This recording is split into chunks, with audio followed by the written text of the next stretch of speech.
First time in history we can actually imagine human beings destroying the world. That's quite a plot. Now also, we have the mechanisms that would make world government, a gigantic global surveillance state, is plausible.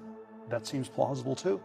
And then I think, again, to come back to the Soloviev-Benson plot hole, on its own, they both seem not that desirable. Why would we have a crazy surveillance state? Why would we, why would we do this? But if you're scared enough of these things, that's the weapon. And this is sort of where my speculative thesis is that if the Antichrist were to come to power, it would be by talking about Armageddon all the time.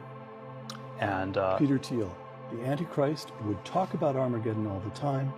He'd scare people and then offer to save them. Yes, it's the 1 Thessalonians 5:3.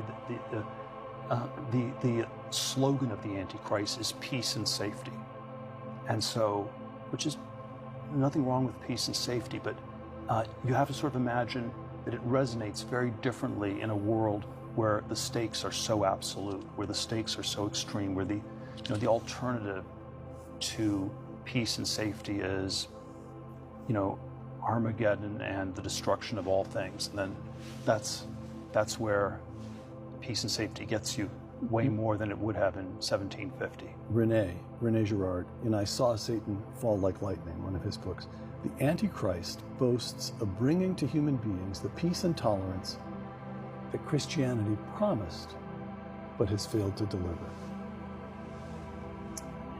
There are probably, I think there are all these elements where it's downstream from Christianity. You can think of, the poor shall inherit the earth, Sermon on the Mount.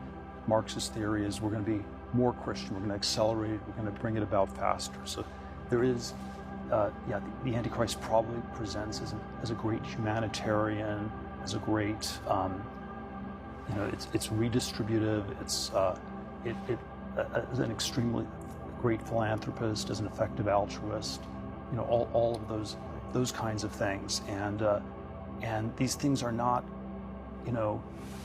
simply anti-Christian, but it is always when they get overly combined with state power that something is very wrong. If you think about the language that we've been using in this program, it's Armageddon is not that taboo. You can just talk about that by referencing the newspapers. Right. We are sleepwalking into Armageddon, maybe not in the Ukraine or the Middle East, but maybe with Taiwan and China. So there are all these. Everybody feels the dread. We can use Armageddon, and maybe it's literal and maybe it's metaphorical, but that's totally acceptable. So that tells you that's not the thing that's taboo.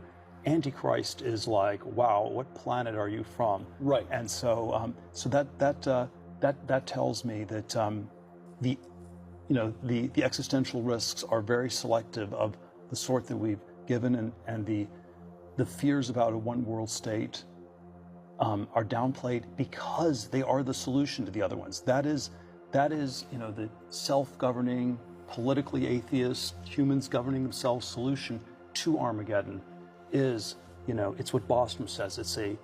It's effective world government with extremely effective policing to stop, dangerous technologies from being developed, and to force people to, not have too diverse a set of views, because the diversity of views is what's going to push some scientists to develop technologies they shouldn't be developing. And so we are just so grooved to the Antichrist solution. We don't worry about it because it is actually, it presents itself as the solution to all these others.